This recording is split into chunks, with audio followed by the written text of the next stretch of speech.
Bien, vamos a comenzar nuestra escuela dominical. Yo quiero que estemos de pie. Vamos a orar al Señor, presentándonos delante del Señor para que Él hable a nuestras vidas en esta mañana a través de este estudio, donde nosotros llegamos a la conclusión de este libro que hemos visto en los últimos domingos, que lleva por título Vínculos Sagrados. Oremos al Señor. Padre bueno y Dios, tú que moras en las alturas de los cielos, en esta mañana nosotros alabamos y bendecimos tu nombre. Te damos la gloria, te damos la honra, Señor, por este hermoso privilegio que tú nos das, de nosotros poder acercarnos delante de tu presencia, para así ser expuesto al estudio de tu palabra con la ayuda de este material que tú has provisto a través de estos medios humanos. Gracias te damos también, Señor, porque nos podemos reunir en este tu día para tener comunión contigo y también para tener comunión con nuestros hermanos en la fe. Ponemos en tus manos esta solemne reunión, suplicándote de una manera especial que tú hables a nuestros corazones, Señor, no solamente a través de la escuela dominical, sino también a través del culto, que todo este día real y efectivamente nosotros podamos consagrarlo por completo a ti, Señor. Habla a nuestros corazones, Señor. Esto te lo suplicamos, Padre, en el nombre de Cristo Jesús, nuestro Señor y Salvador.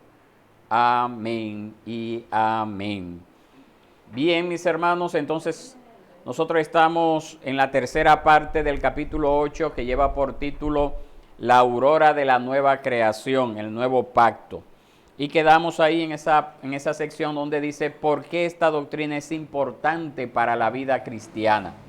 Esa es la página 121 de nuestros libros.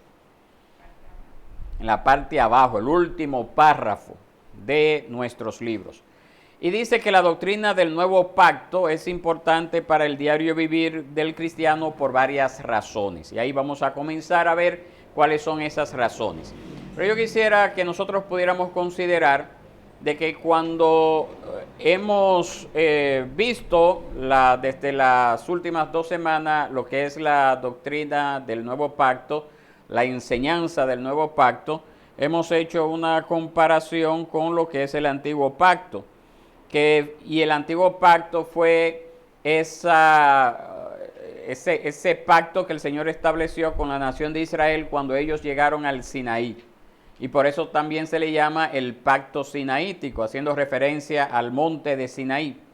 Pero también se le llama el pacto mosaico, haciendo referencia a que fue dado o mediado a través de Moisés.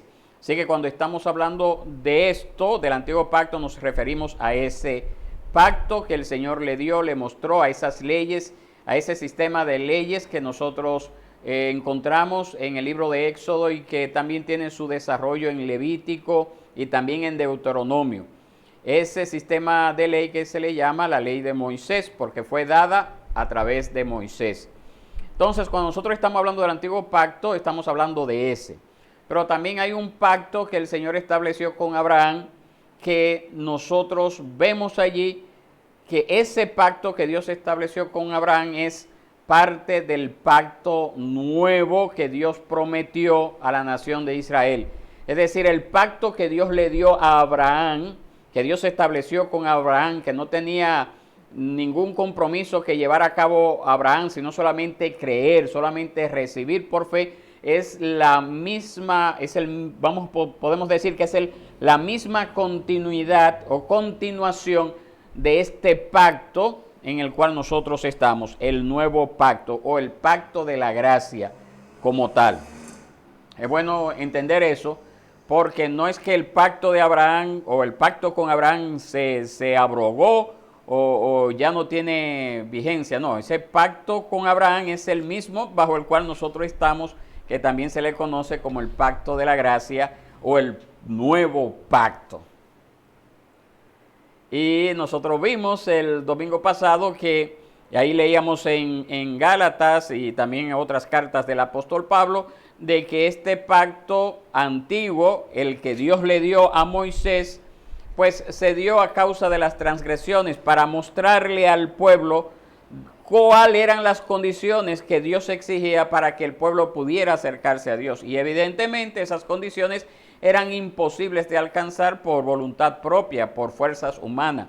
Hacía falta de alguien que pudiera vivir el antiguo pacto, someterse a las leyes del antiguo pacto y por lo tanto que pudiera entonces ganar el favor, vamos a decir así, el favor de Dios para nosotros.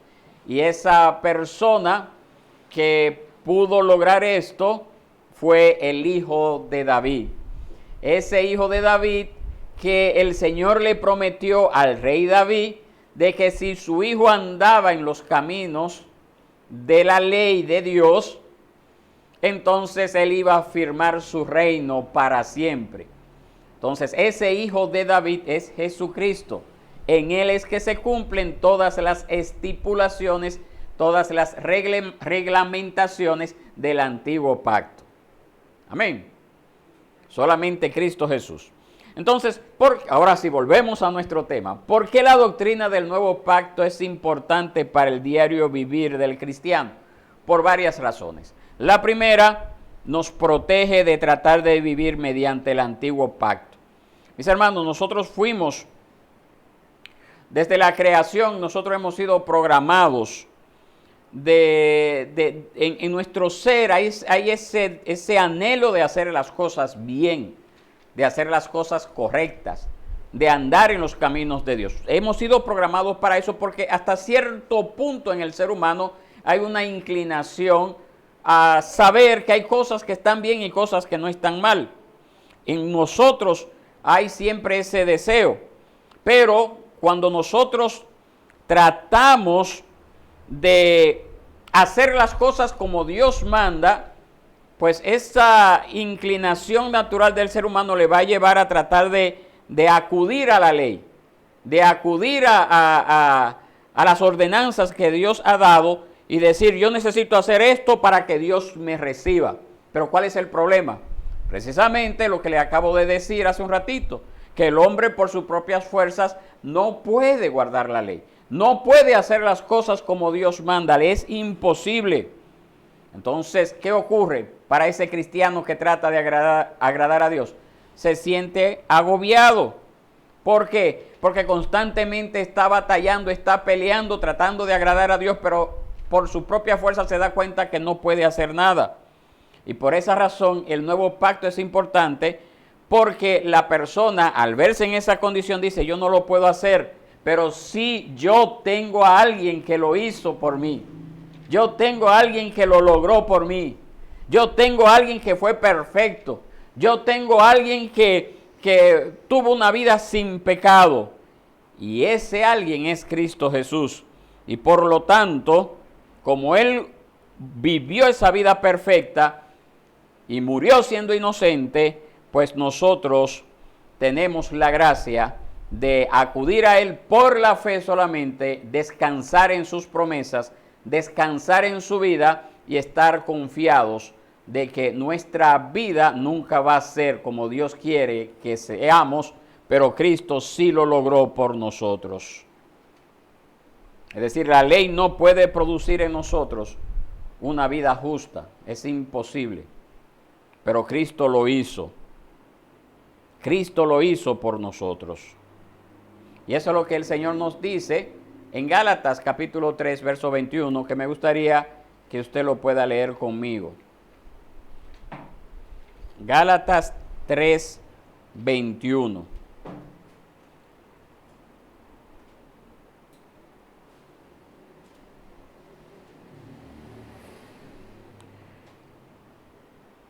¿Es entonces la ley contraria a las promesas de Dios? De ningún modo. Porque si se hubiera dado una ley capaz de impartir vida, entonces la justicia ciertamente hubiera dependido de la ley. Porque si se hubiera dado una ley capaz de impartir vida, entonces la justicia ciertamente hubiera dependido de la ley. Hay una pequeña anécdota que nosotros tenemos allí en el libro, luego de esa cita de Gálatas 3:21. Dice el autor que su hijo, luego de estar de visita en el zoológico de San Diego, él vio en una exhibición de tigres a una situación que se dio en esa exhibición.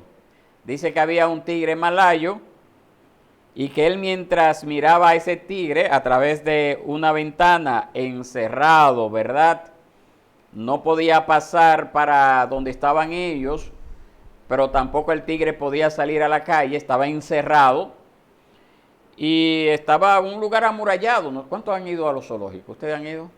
¿Sí? Esos animales peligrosos están siempre encerrados, ¿verdad? Están como en un ambiente abierto, pero no pueden salir de ahí. Y usted lo ve a cierta distancia. Dice que el niño del autor del libro vio un caso peculiar, un caso quizás para algunos triste, y lo que el niño vio fue que un pato de esos silvestres que abundan allá en Estados Unidos, volando, descendió al área donde estaba el tigre. Y dice el niño que, bueno, el pato estaba inconsciente del peligro en el cual se encontraba, pero era un lugar muy bonito donde había aguas, a los patos les gustan el agua, ahí estaba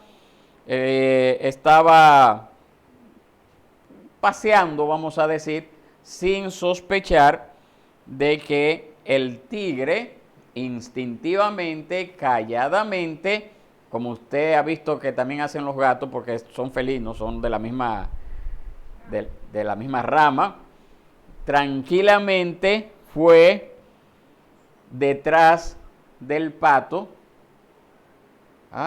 Tranquilamente el pato, en sus buenas, porque había agua, haciendo de las suyas, sin imaginarse lo que venía detrás.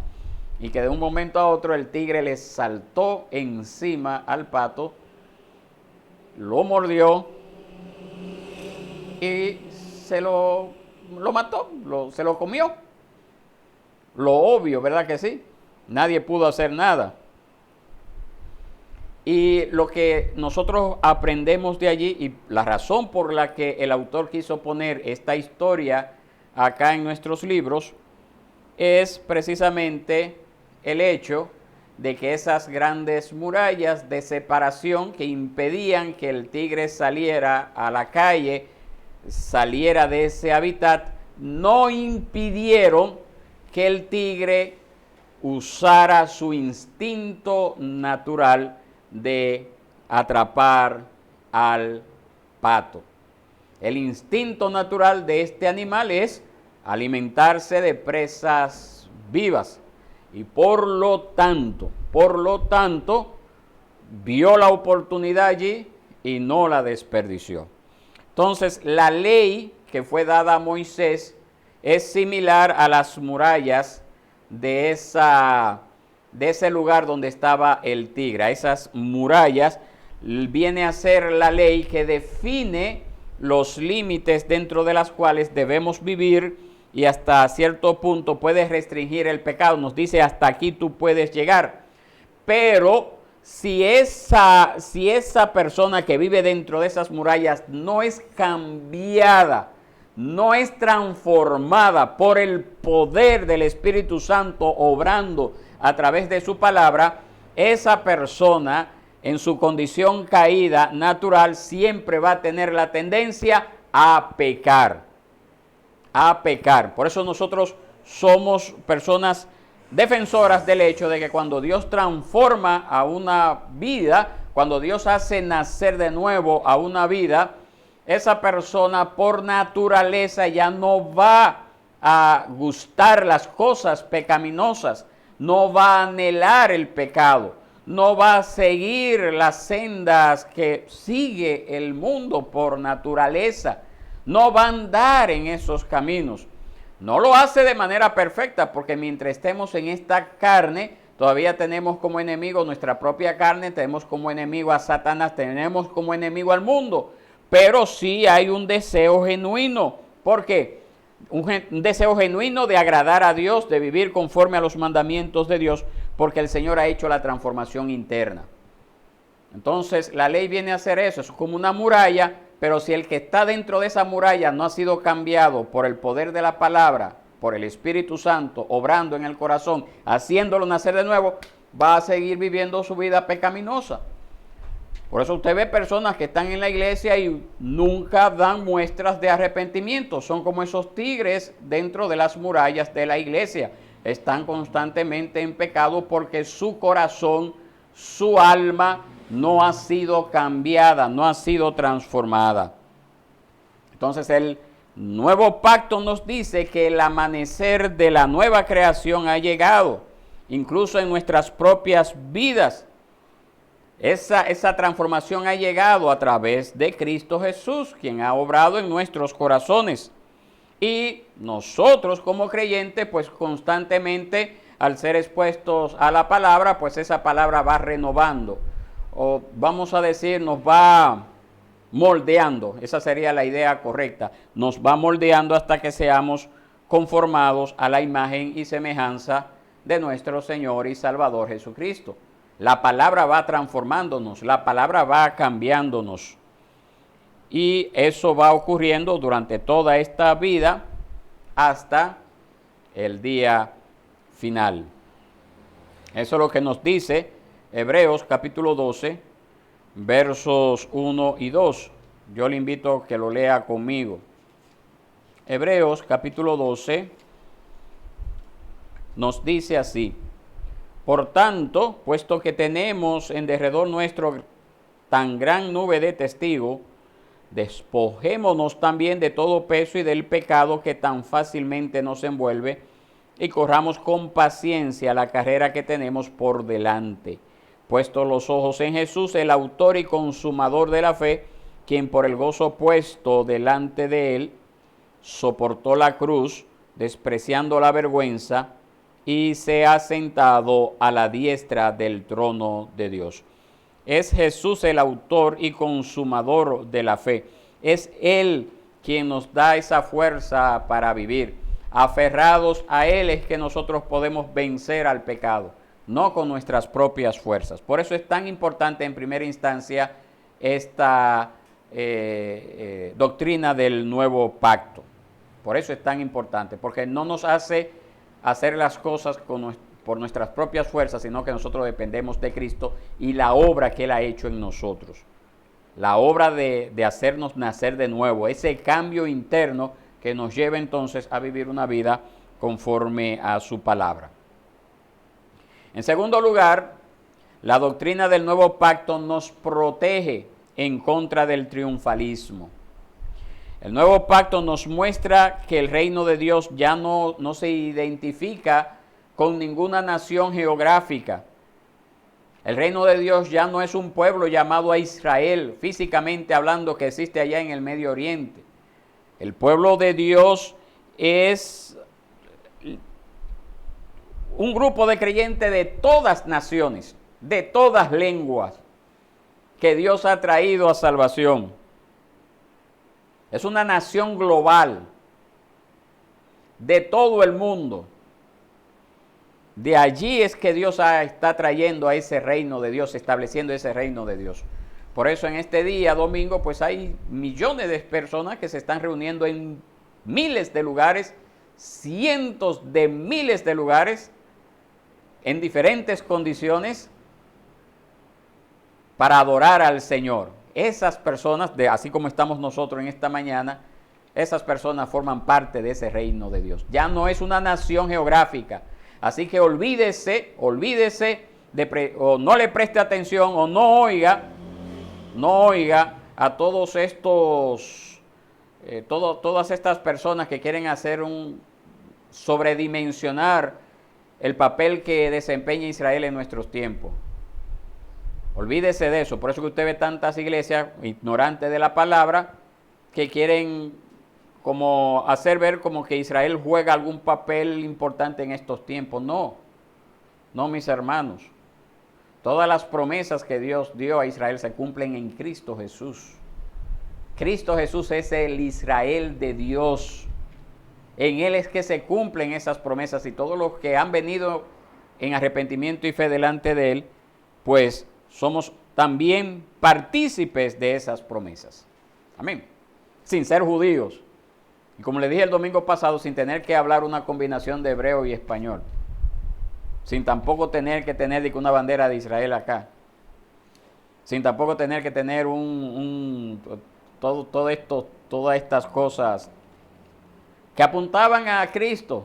Todas esas, el candelabro, el arca, todo eso apuntaba a Cristo. Lo estamos viendo acá en el culto, en el estudio del libro de Éxodo, de cómo todos esos simbolismos que estaban allí en el tabernáculo apuntaban a Cristo.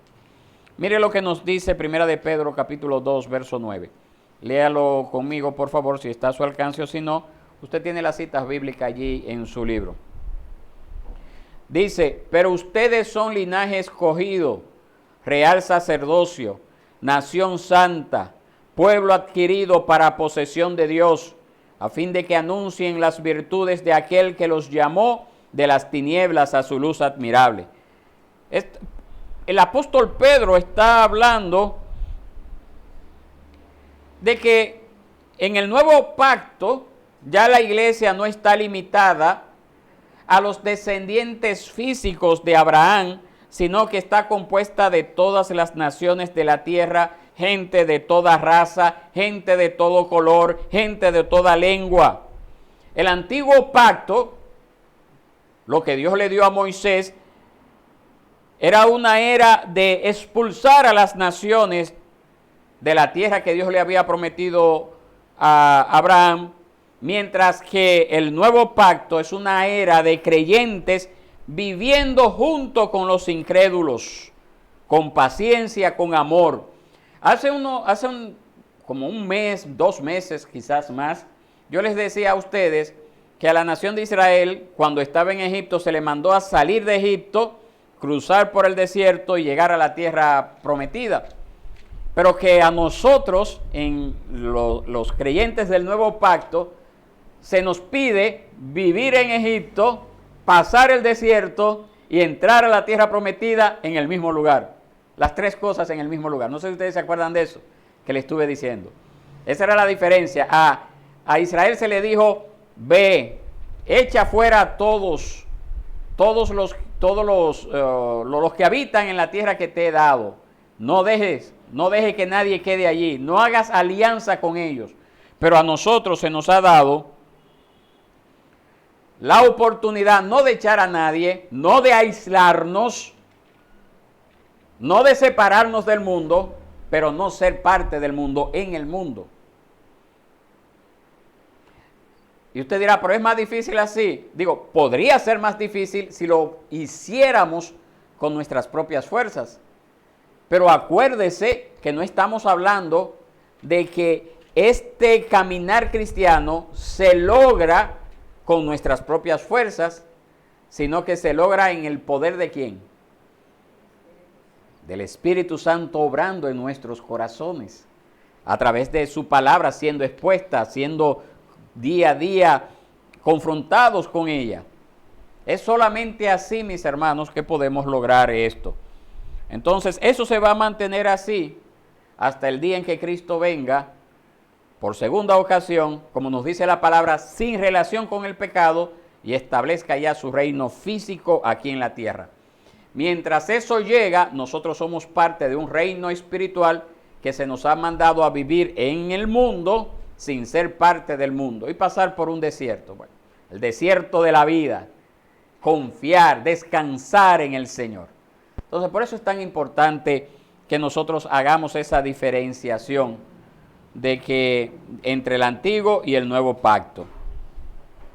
En tercer lugar, el nuevo pacto nos hace entrar en comunión con Dios en la adoración. La promesa que Dios le hace a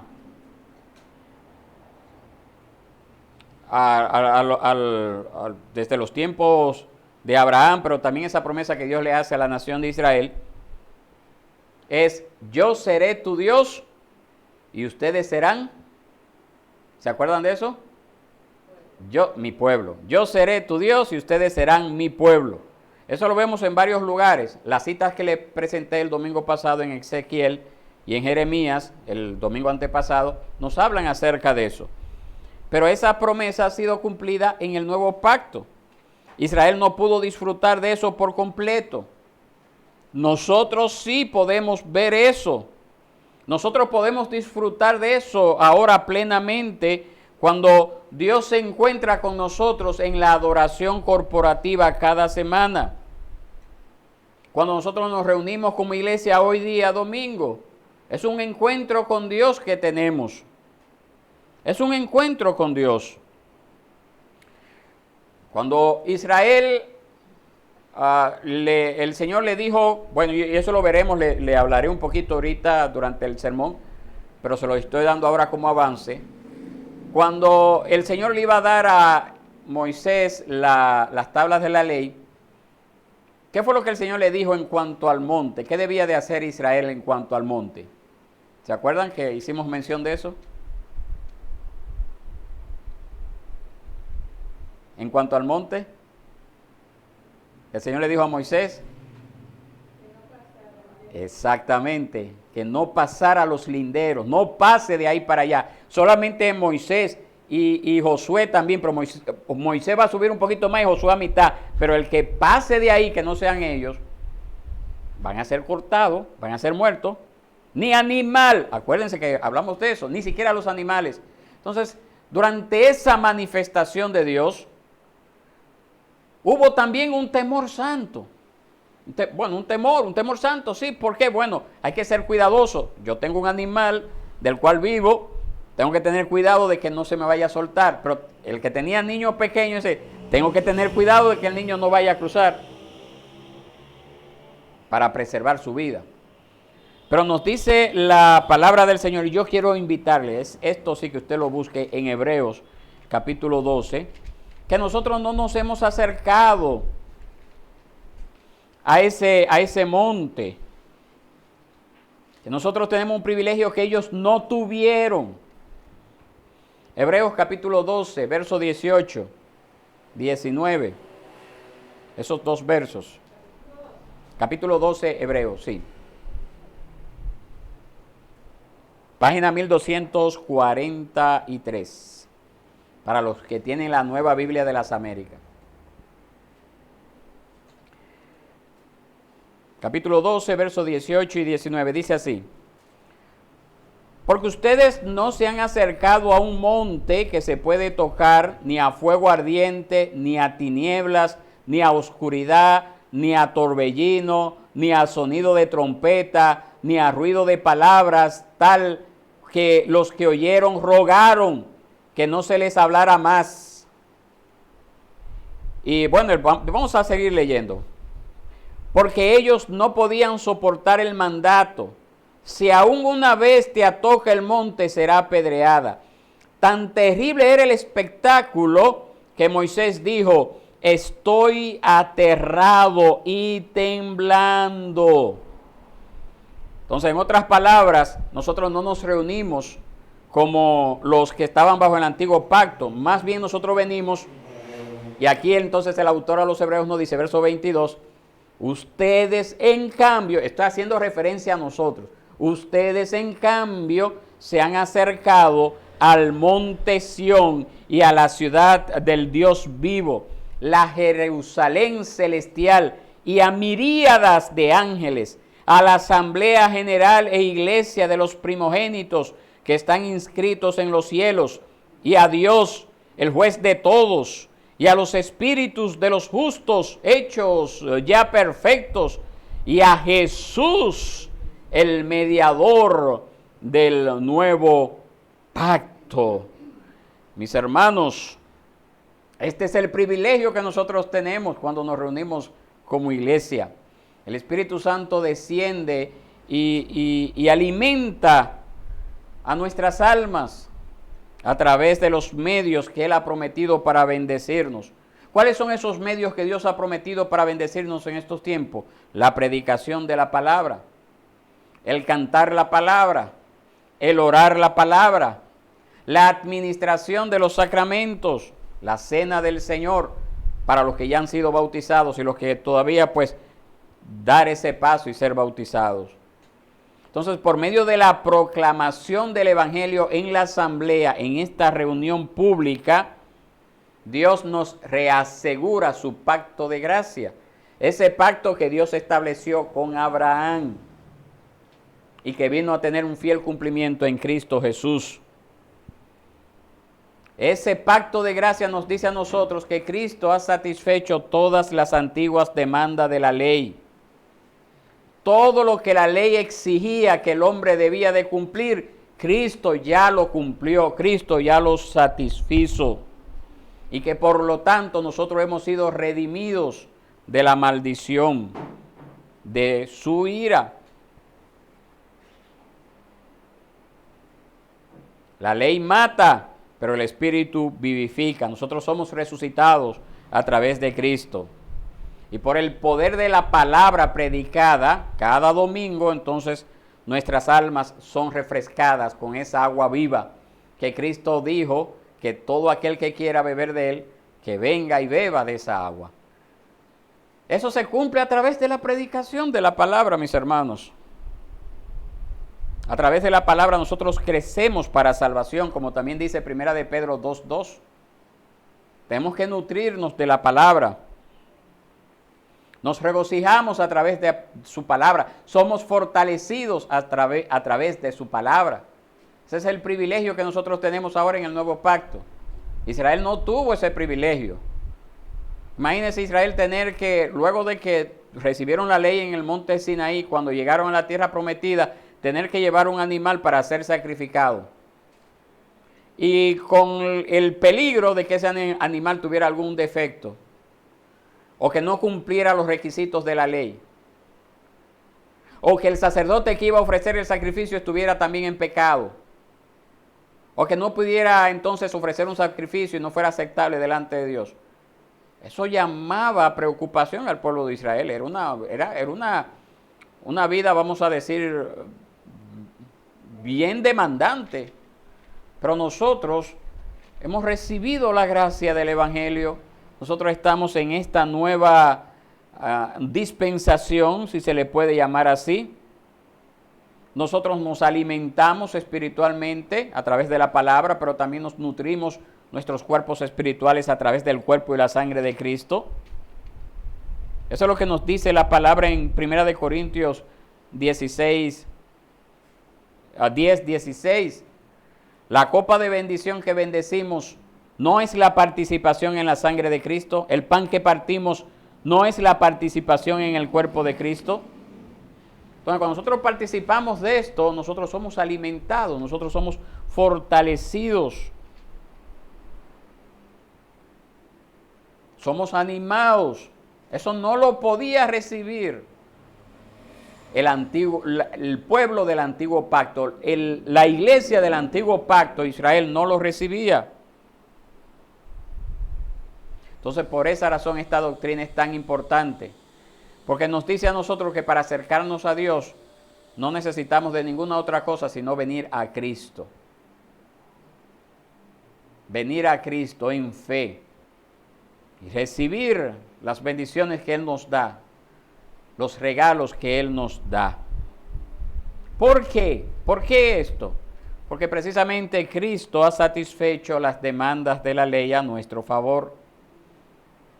Cristo no necesitaba someterse a la ley, no necesitaba tomar forma humana, no tenía necesidad de encarnarse, no tenía necesidad de venir y habitar con los hombres. ¿Por qué lo hizo? Para abrirnos a nosotros, a los que creemos en Él, ese nuevo camino al Padre. Ese nuevo camino al Padre que estaba vedado, estaba cerrado para todos, hasta para la nación de Israel. Estaba cerrado también para ellos. Ellos tenían que recibirlo por la fe en ese sacrificio que vendría más adelante. lo veía como una sombra del futuro, algo que vendría más adelante. Ya nosotros lo vemos como un hecho cierto, un hecho que ocurrió en la historia y a través del cual nosotros obtenemos salvación. Y eso lo recibimos a través de la fe. Y la fe es un don de Dios, es algo que Dios nos da. No por obras para que nadie se gloríe. Es decir, Dios nos imparte esa fe, creer, lo recibimos por fe y recibimos todos esos beneficios por fe y a fin de cuentas todo es obra de Dios. Entonces el hecho de que el Señor abolió ese antiguo pacto que estaba contenido en ese sistema de sacrificios, de ceremonias, del cual nosotros leemos ahí en Éxodo, leemos también en Levítico, Deuteronomio, el hecho de que Él abolió eso nos asegura que nosotros pertenecemos a Dios como sus hijos y que Él nos acepta en Cristo, que fue precisamente el que cumplió todos esos ritos, todas esas ceremonias, todos esos simbolismos que nosotros leemos en la ley, que apuntaban hacia Él. Y por esa razón entonces se nos exhorta, y yo quisiera invitarle por favor a que busquemos en nuestras Biblias el libro de Hebreos, capítulo 10, verso 19 al 25. Hebreos capítulo 10, verso 19 al 25. Dice así: entonces, hermanos, puesto que tenemos confianza para entrar al lugar santísimo por la sangre de Jesús, por un camino nuevo y vivo que Él inauguró para nosotros por medio del velo, es decir, su carne, y puesto que tenemos un gran sacerdote sobre la casa de Dios, acerquémonos con corazón sincero, en plena certidumbre de fe, teniendo nuestro corazón purificado de mala conciencia y nuestro cuerpo lavado con agua pura. Mantengamos firme la profesión de nuestra esperanza sin vacilar, porque fiel es aquel que prometió. Consideremos cómo estimularnos unos a otros al amor y a las buenas obras, no dejando de congregarnos como algunos tienen por costumbre, sino exhortándonos unos a otros, y mucho más al ver que el día se acerca. Entonces, ese mediador del nuevo pacto nos ha reconciliado con Dios para siempre. Ya nosotros no tenemos la ira de Dios, ya no viene sobre nosotros. Todo aquel que está bajo Cristo no tiene la ira de Dios sobre su vida. Nosotros tenemos al contrario el favor de Dios. Entonces, en lugar de temor, como tenía el pueblo de Israel, de acercarse al lugar, al monte, nosotros podemos acercarnos confiadamente.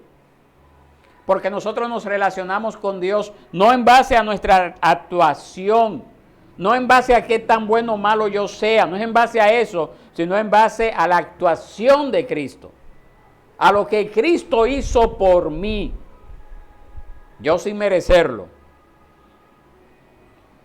Entonces, como hemos sido librados de ese temor, de esa servidumbre de la ley, que nos decía no hagas esto, y usted con temor déjame no hacerlo, ahora nosotros tenemos libertad para acercarnos al Señor.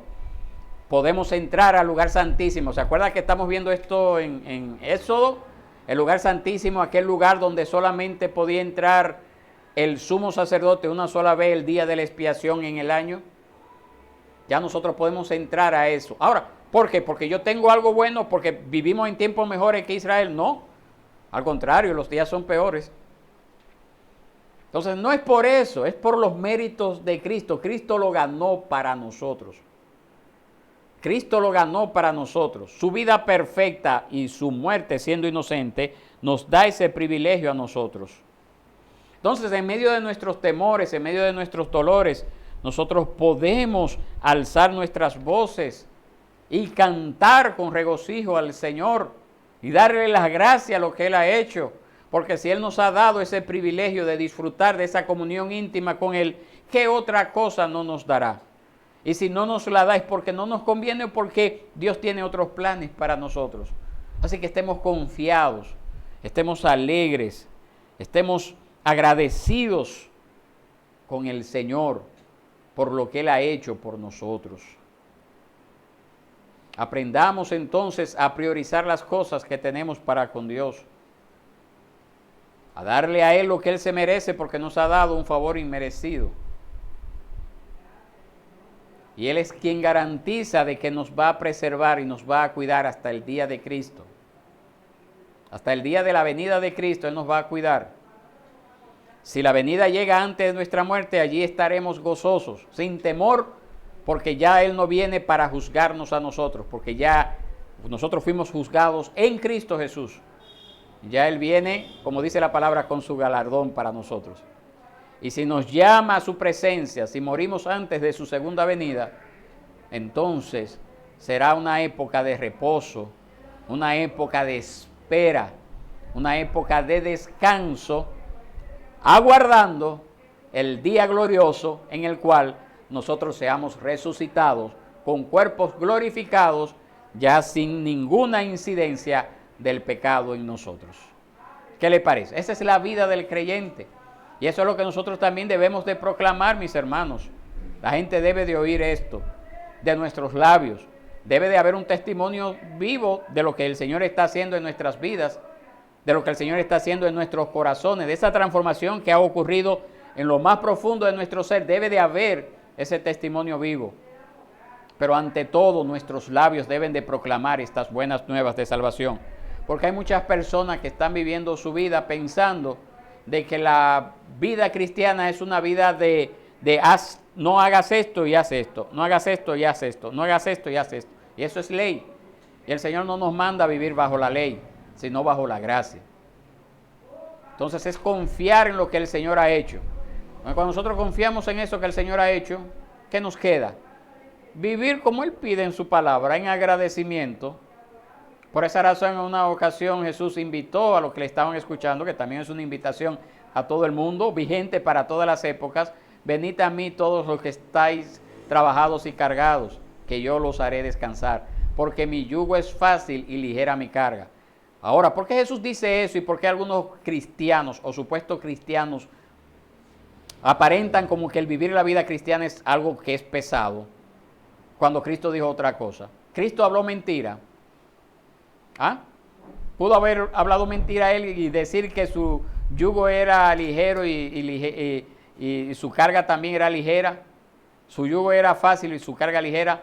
¿O es por el contrario, que esa persona que se hace llamar cristiana, puede ser que sea cristiana, no estoy diciendo, no quiero irme al extremo y decir que no lo es, quizás esa persona está tratando de acercarse a Dios a través de la ley, a través de esos mandatos? Tiene que hacer esto, dejar de hacer aquello, dejar de hacer lo otro. Y no es así, mis hermanos. Nosotros nos acercamos a Él por la fe. Y cuando Él hace la obra en nuestro corazón, nos lleva entonces a vivir una vida confiada en Él. Y es una vida más fácil, es una carga más ligera. ¿Por qué? Porque hemos venido a Cristo. Porque es Él quien nos impele, es Él quien nos lleva, es Él quien nos arrastra, vamos a decir así también, a servirle con amor, con lazos de amor, como dice el libro de Cantares. Con lazos de amor nos lleva el Señor a servirle. Entonces, si usted siente que el servir al Señor es una carga, probablemente usted necesita retomar este estudio que hemos tratado en estas últimas semanas y en el día de hoy, porque quizás está tratando de acercarse al Señor por la ley, limitándose usted, cuando lo que el Señor le pide a usted que venga confiadamente a Él a través de Cristo, descanse en Él y Él obrará en su ser para que su vida sea más fácil, más duradera. Amén. Muy bien. Entonces yo le animo a eso, que usted considere esto seriamente, porque en nuestro mundo todavía se enseña mucho esa religión de obras. Y hay muchos que le dicen, no, yo no soy religioso, pero se le enseña una religión de obras. Tú tienes que hacer esto, tienes que hacer lo otro para ganar el favor de Dios. Y nosotros no podemos hacer nada para ganar el favor de Dios. Todo lo que recibimos, lo recibimos por gracia, por su misericordia, por su bondad. Y tenemos que aprender a estar contestes con esto, con lo que el Señor nos da. Amén. Bien, vamos a terminar acá el estudio.